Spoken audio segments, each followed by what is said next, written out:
अंजनरञ्जित खञ्जन मञ्जुललोचन लोकन पूर्णदये कुञ्जर चर्म कुटुम्बिनि काञ्चन नूपुर शोभित पादयुगे संचित पाप विनाशिनि कुञ्जर वक्रसुते भुजतुल्यपदे पालय मां भुवनेश्वरि बालक मानस मादृत भक्तजने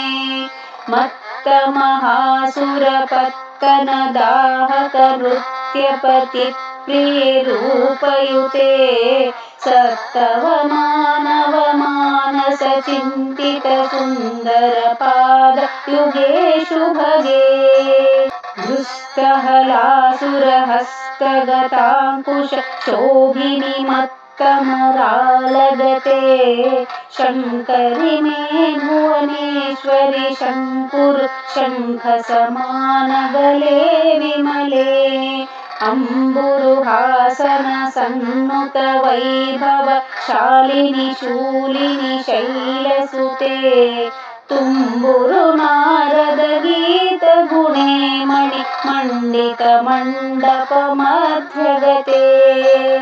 अम्ब कदम्पवनावसतेऽम्बुज शोभिरमाविनु देवि नटे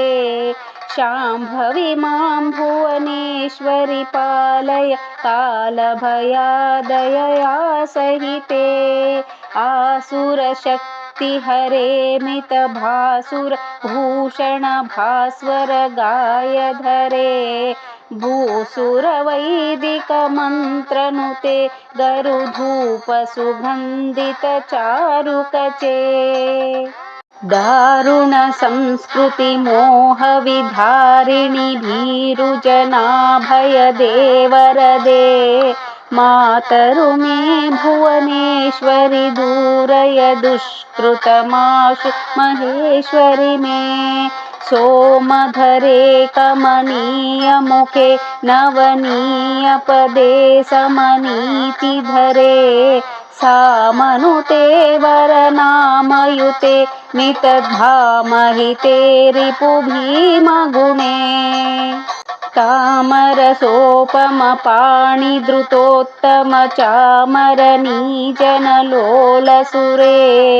मामवहे भुवनेश्वरि कामवशङ्कतमानस मन्त्रिहतम् कालिकपालिनि शूलिनि शूलिमनोह